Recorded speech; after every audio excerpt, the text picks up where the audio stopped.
얘들아 샬롬. 일주일 동안 잘 지냈지?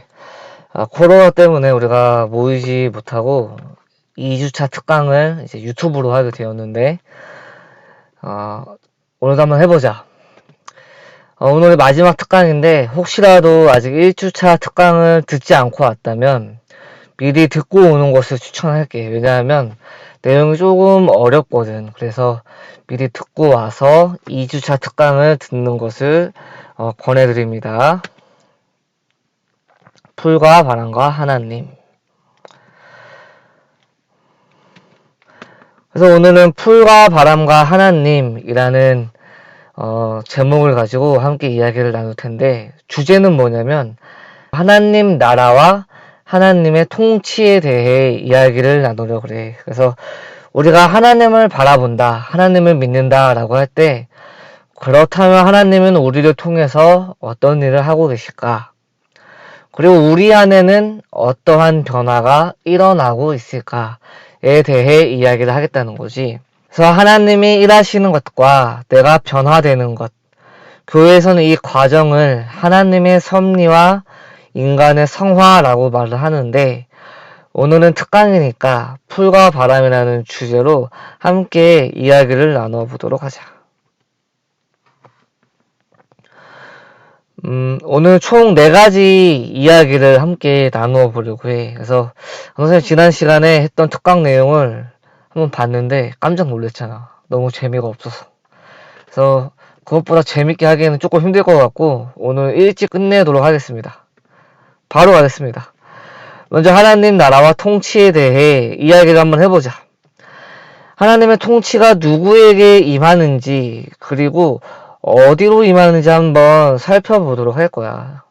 그리고 나서 김수영 공자 이사야를 통해서 풀과 바람이라는 이미지를 가지고 나를 나되게 하는 것, 다시 말해서 내 인생의 주체성을 갖게 되는 것이 과연 무엇인지, 그리고 결과적으로 하나님의 백성, 하나님의 성도로 산다는 것이 무엇인지 한번 이야기를 나누어 보도록 하겠습니다. 먼저 점선면으로 보는 하나님의 나라. 첫 번째 그림을 보니까 점이라고 있고, 두 번째 선, 그리고 면이라는 것이 있는데, 먼저 점을 한번 보자. 하나님의 통치는 한 개인에게 임한다. 우리가 하나님의 통치라고 할 때 그 통치는 사실은 온 우주에 비치는 개념이지만 우리가 한 사람으로서 또는 한 개인으로서 하나님의 통치에 대해 말을 할 때 우리는 나 자신으로부터 말할 수밖에 없다는 것이. 왜냐하면 하나님이 통치를 하는 가장 중요한 목적이 무엇이냐면 한 개인을 구원하는 것이기 때문에 그렇다는 거야. 그래서 우리가 하나님의 통치에 대해 말할 때 가장 중요한 것은 구원인데, 그 구원은 나로부터 임하는 것이기 때문에 다른 사람이 생각하는, 다른 사람에게 나타난 구원, 하나님의 통치에 대해 말하기보다 나에게 임하는 하나님의 통치, 나에게 선물로 주시는 하나님의 통치에 대해 말해야 한다. 그래서 우리는 일상 속에서 하나님의 통치와 뜻을 찾아야 된다는 거지. 그것이 한 개인에게 집중되어 있다는 것이 중요하고, 두 번째로 그림을 보면 선이라는 그림이 있지. 하나님의 나라는 개인과 개인 사이에 임한다. 우리가 하나님의 나라라고 말을 할 때 그 나라는 우리가 흔히 말하는 말뿐인 나라는 아닌 거야. 눈에 보이지 않지만 이 하나님의 나라는 점과 점이 만나 선이 되는 지점, 사람과 사람이 만나 관계를 맺는 그 지점에 하나님의 나라가 있다라는 거지. 그래서 하나님의 나라는 사람과 사람의 관계를 통해 존재하는 것이고, 그 관계를 통해서 세상에 영향을 끼친다는 거야. 세 번째, 면. 하나님의 나라는 인간 관계를 통하여 확장된다라는 거지. 나와 타인과의 관계가 모여서 하나님의 나라가 되고, 그 관계가 쌓여서 하나님의 나라, 하나님의 영토가 된다라는 거야. 결국 하나님의 나라는 하나님의 통치를 받아들이는 인간들의 모임이고, 하나님을 하나님으로 인정하는 고백들이 늘어날 때 하나님의 나라는 확장되어 간다. 정리하자면 하나님의 통치는 나라는 한 점, 나라는 한 개인에게 임하는 것이고, 내가 한 사람과 한 사람의 관계를 맺을 때 그 사이에 하나님의 나라가 있는 것이고, 그와 같은 관계들이 넓혀져 갈 때 하나님의 나라의 영토가 확장되어 간다라는 거죠. 그렇다면 내 삶의 하나님의 통치는 어떻게 이루어질까? 가장 완벽한 답은 우리의 삶을 통해서 하나님의 통치가 이루어져 간다는 거야. 우리가 사는 것 자체가 나로 하여금 하나님을 알아가게 하고 하나님에 대해 묵상하게 한다는 거지. 그런데 이렇게 말하면은 너무나도 추상적인 느낌이 있기 때문에 이번 특강에서는 범위를 조금 좁혀서 내가 살아가는데 그 중에서도 실현을 통해서 하나님의 나라를 알아갈 수 있다면 그것이 무엇일까? 주어진 환경 속에서 우리가 밤하늘을 묵상할 때 우리가 하나님의 손길을 경험하게 된다는 것인데, 그것이 무엇인지에 대해 오늘 특강을 통해 이야기를 한번 해보자. 그런데 실현을 통해서 하나님의 나라를 안다? 라고 하는 것도 조금은 추상적인 것 같아서 강도사님이 특별히 풀과 바람이라는 이미지를 가지고 한번 너희들과 이야기를 나눠보려고 해. 그래서 풀과 바람, 그래서 김수영의 풀과 공자가 말하는 풀과 바람, 그리고 이사야 선지자가 말하는 풀과 바람이라는 이미지가 있는데, 이 이미지를 통해서 우리가 무엇을 얻을 수 있겠느냐라는 거지. 김수영은 풀과 바람을 통해 저항과 주체성을 이야기했는데, 우리는 과연 무엇에 저항하고 무엇에서 주체성을 확보할 수 있을까에 대해 이야기를 했으면 좋겠고, 공자가 말하는 풀과 바람, 왕과 백성의 관계가 우리의 삶 속에서 어떤 모습으로 나타나는지 한번 생각을 해봤으면 좋겠고, 이사야 선지자가 말하는 영원하고 무한한 것, 하나님으로서 우리의 삶에 불어오는 바람을 우리가 어떻게 받아들여야 하는지에 대해서 이야기를 나눠보도록 하자. 그래서 김수영의 풀이라는 시가 있지. 그래서 이 시에 대해 이야기를 한번 해보려고 그래. 우리가 중고등학교 과정을 지내다 보면 반드시 한 번쯤은 만나게 되는 시인이고 시인데, 교과서에서는 보통 저항시로 알려져 있는데, 풀이 눕고 일어서는 과정을 통해서 시인은 어떠한 변화가 우리의 삶에 미치고 우리가 어떤 삶을 살아가게 되는지에 대해서 생각하게끔 한다는 거지. 그래서 우리는 왜 나를 휘두르는 것에 대해 저항해야 하고, 그로 인해 내가 얻는 것은 무엇일까에 대해서 우리가 한 번쯤 생각해 봤으면 좋겠다. 작품을 한번 읽어보자. 강도사님이 읽을 수도 있는데 그래도 기술의 힘을 빌려서 한번 깔끔하게 한번 들어보도록 합시다. 풀, 김수영. 풀이 눕는다. 비를 몰아오는 동풍에나 묶여 풀은 눕고 드디어 울었다. 날이 흐려서 더 울다가 다시 누웠다. 풀이 눕는다. 바람보다도 더 빨리 눕는다. 바람보다도 더 빨리 울고 바람보다 먼저 일어난다. 날이 흐리고 풀이 눕는다. 발밑까지 눕는다. 바람보다 늦게 누워도 바람보다 먼저 일어나고 바람보다 늦게 울어도 바람보다 먼저 웃는다. 날이 흐리고 풀뿌리가 눕는다. 잘 들었지? 김수영의 풀은 해석하기 아주 난해한 시로 알려져 있지만 사실 그 내용 자체는 단순한 내용을 가지고 있지. 그래서 그 내용을 한번 열거해 보자면, 풀이 누웠다, 풀이 울었다, 풀이 일어섰다, 풀이 웃었다, 풀뿌리가 누웠다 라는 건데, 풀이 바람에 눕고 일어서는 일, 이 안에서 풀이 우는 것과 우는 것을 보는 것, 이게 김수영의 풀의 내용인데, 풀이 눕고 일어서는 일과 울고 웃는 일들이 우리에게 무엇을 느끼게 할 수 있을까? 한번 하나씩 한번 알아보도록 하자. 먼저 풀이 눕는다라는 1번 문항을 보면 시인이 바람에 풀이 눕는 현장을 목격을 한 거지. 장면을 목격을 한 거야. 지금은 이게 성경 특강인지 문학 나눔인지 정신을 못 차리는 중입니다. 일찍 끝내기로 약속했으니 과감하게 생략하겠습니다. 생략 중, 생략 중, 생략 중. 지금은 이게 성경 특강인지 문학 나눔인지 정신을 못 차리는 중입니다. 일찍 끝내기로 약속했으니 과감하게 생략하겠습니다. 생략 중, 생략 중, 생략 중. 풀이 눕고 일어서는 과정에서 풀이 울고 웃는 과정이 우리의 삶의 모습과 같다면 우리는 주어지는 상황과 시련과 나를 불안하게 하는 것들에서 저항하고 부딪혀 봐야 한다는 거지. 그랬을 때 내가 나를 포기하지 않았을 때 우리는 조금 더 단단한 사람이 될 수 있다는 거야. 그래서 중간 점검, 샘물 퀴즈 나가겠습니다. 무엇이 사람으로 하여금 누웠다가 일어서게 하는가? 무엇이 사람으로 하여금 울었지만 다시 웃게 하는가? 정답은 밤하늘과 믿음이라는 거지.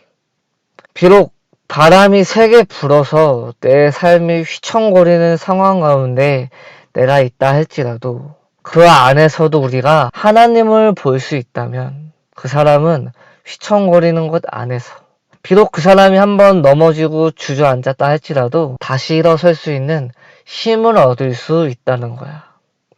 얘들아, 너희들의 삶은 어떠냐? 너희들의 마음속에는 어떤 밤하늘이 있냐?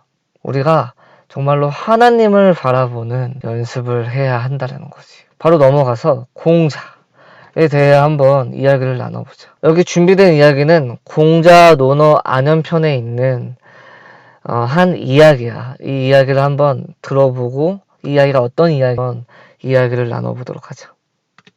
바람과 풀, 논어, 안연편. 대강자가 공자에게 정치에 대해 물었다. 만약 도리가 없는 사람을 죽여서 도리가 있는 대로 나간다면 어떻겠습니까? 공자께서 대답했다. 선생께서는 정치를 하는데 어찌 살인이라는 방법을 쓰십니까? 선생께서 선해지려 한다면 백성들도 선해질 것입니다. 군자의 덕은 바람이고 소인의 덕은 풀입니다. 푸른 바람이 불어오면 반드시 눕습니다. 이렇게 잘 들어봤지? 여기 보면 강도사님이 하이라이트 칠하는 부분이 있는데 도리라는 그 단어가 있고 덕이라는 단어가 있는데 공자가 말하는 도와 덕이라는 것은 어떠한 한 사람이 마땅히 해야만 하는 일을 하는 것 그리고 주어진 신분에 맞게 사는 것을 도와 덕이라고 그래. 그래서 오늘 이 이야기에 빗대어 도와 덕을 설명하자면 아마도 지도자는 지도자처럼 백성은 백성처럼 사는 것이 도와 덕에 걸맞는 삶을 사는 것이다 라고 말을 할 수 있겠지. 모두가 도와 덕에 걸맞게 살면 그 나라는 평안할 것이다 라는 것이 공자의 가르침인데 이 공자의 가르침은 훌륭하지만 대부분의 사람들은 그렇지 못했지. 특히 오늘 이야기에 나오는 이 개강자라는 인물은 정말로 이기적이고 정말 좋지 못한 지도자의 표본이었는데 그런 사람이 통치하는 지방의 백성과 나라는 행복했을까? 행복하지 않았을까?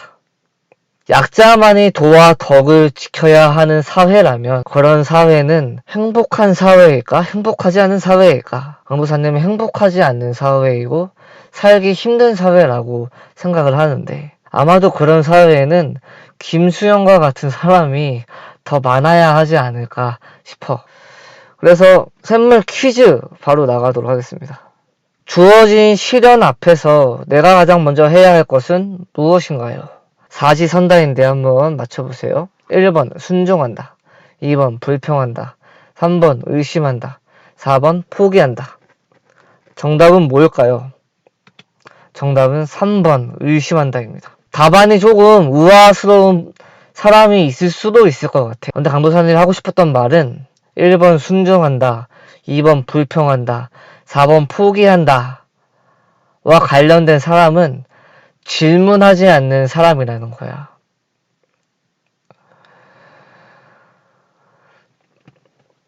주어진 환경, 불합리한 일들, 주어진 시련 앞에 질문하지 않는다라는 거지. 순종하는 것도, 불평하는 것도, 포기하는 것도 질문하지 않고 질문을 던지지 않는다라는 거야. 그런데 3번, 의심한다는 질문을 던지는 행위라는 거지. 그리고 의심하는 것으로 끝나지 않고 그것을 소화하는 시간을 가지는 것. 주어진 시련 앞에 우리가 가장 먼저 해야 하는 것은 바로 질문을 던지고 그 질문을 이해하는 시간을 갖는 것이 필요하다라는 거죠.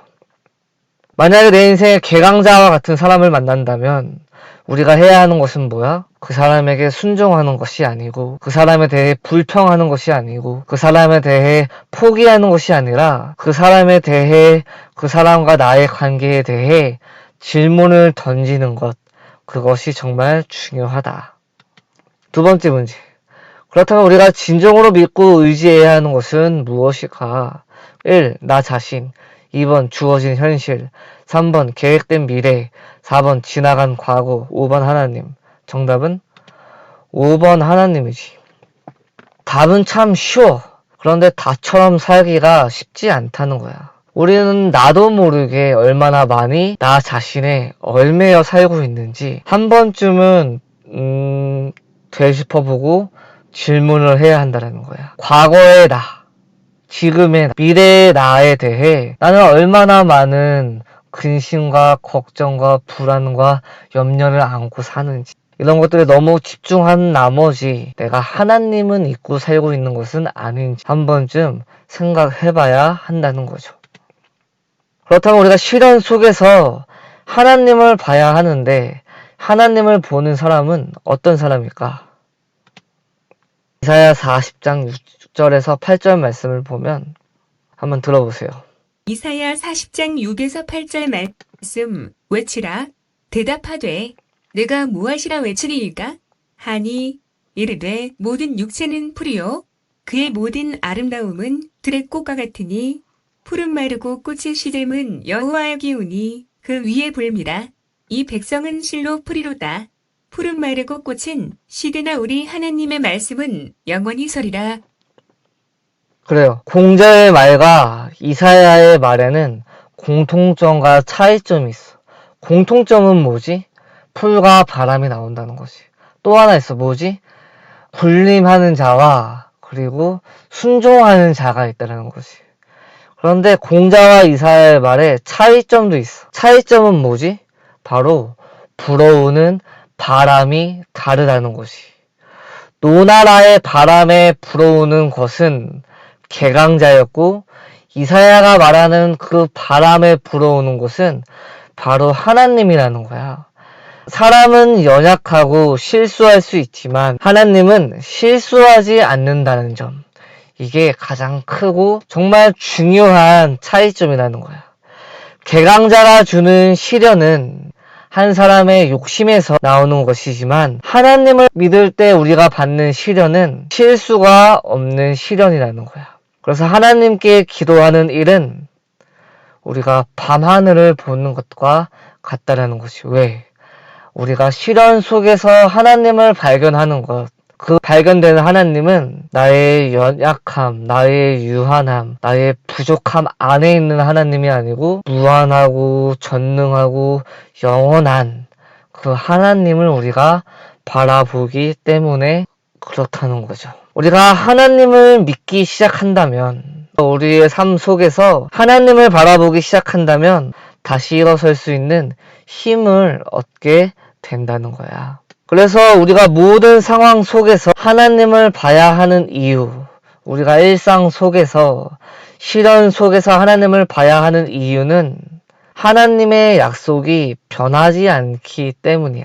그리고 하나님의 약속은 틀리지도 않기 때문이지. 하나님은 사람이 아니어서 실수하지 않고 하나님은 사람이 아니어서 변하지도 않고 틀리지도 않는다는 거지. 세상의 바람.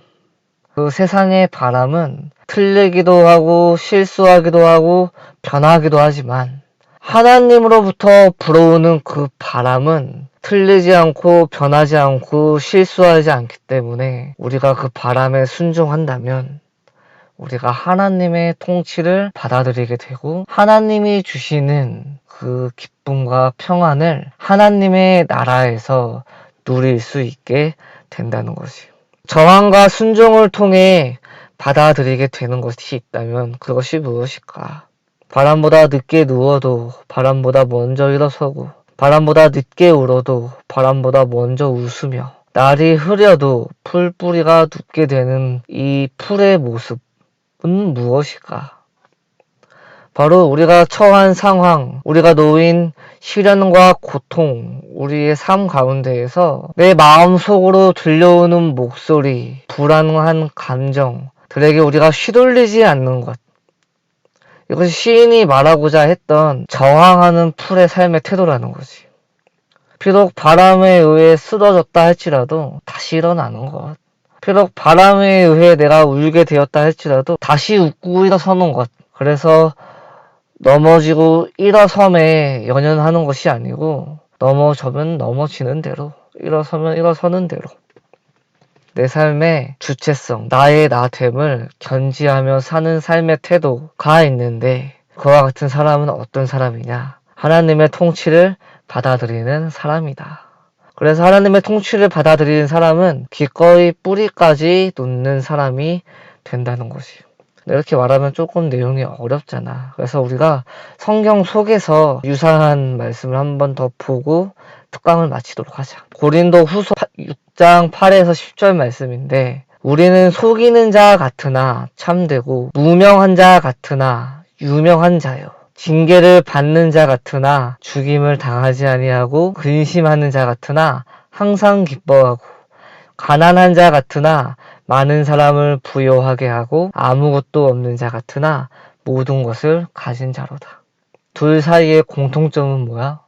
주어진 환경, 다른 사람의 평가와 판단, 내게 닥친 시련, 괴로움, 죽음, 근심, 가난한 것들에 내가 휘둘리지 않는다라는 거야. 왜? 나는 그것보다 큰 것을 보았기 때문에, 그것보다 큰 것을 경험했기 때문에. 김수영이 경험한 것은 바람 속에서 넘어지고 일어서는 것, 그 안에서 경험했던 어떤 가치 있는 경험이었다면 이사야 선지자와 사도 바울이 말하고자 하는 경험은 내가 하나님을 경험했는가? 내가 하나님의 사랑을 경험했는가? 라는 것이. 하나님을 경험한 사람, 하나님의 사랑을 경험한 사람은 주변의 것들에 휘둘리지 아니하고 오직 하나님의 말씀만이 내 삶을 통치하게 하고 내 삶을 이끌어가게 한다는 것이. 비록 오늘 내가 조금은 힘들다 할지라도 비록 오늘 내 마음 가운데 근심, 걱정을 끼치는 것이 있다 할지라도 그것에 내가 무너지고 그것에 내가 지는 것이 아니고 그건 너머에 있는 하나님의 약속과 사랑을 경험하게 되는 것. 그것이 하나님의 통치를 받아들이는 삶의 모습이라는 거죠. 우리가 하나님을 믿는 이유는 현실 너머에 참된 가치가 있다고 믿기 때문이고 그 믿음이 우리를 되려 일으켜 세워주기 때문에 우리가 일상생활 속에서 하나님을 믿어야 되고 우리가 교회에 나올 때 즐거운 마음으로 나오기 위해 노력해야 한다는 거죠. 정리를 하자면 하나님의 통치는 누구에게 임한다고 했지? 한 사람에게 임한다고 했지. 그 사람이 하나님의 통치를 받아들일 때 그 사람은 하나님의 성도, 하나님을 믿는 사람이 된다는 거야. 이와 같은 사람이 둘 이상 모이면 바로 그 자리에 하나님의 나라가 생기고 하나님의 백성이 된다는 거죠. 그리고 이와 같은 사람들이 늘어나기 시작할 때 하나님 나라의 영토가 확장되고 하나님을 믿는 사람들이 더욱더 뻗어 나가게 된다는 거지. 그 사람들은 어떤 사람들이야? 하나님의 통치를 받아들이는 사람들. 그래서 내가 하나님을 하나님으로 인정하는 것, 하나님을 하나님으로 인정하게 되어서 내가 살게 되는 것, 그것이 하나님 나라를 위해 사는 우리의 모습이라는 거죠. 이것으로 특강을 모두 마치도록 하겠습니다. 감사합니다. 지금은 이게 성경 특강인지 문학 나눔인지 정신을 못 차리는 중입니다. 일찍 끝내기로 약속했으니 과감하게 생략하겠습니다. 생략 중, 생략 중, 생략 중.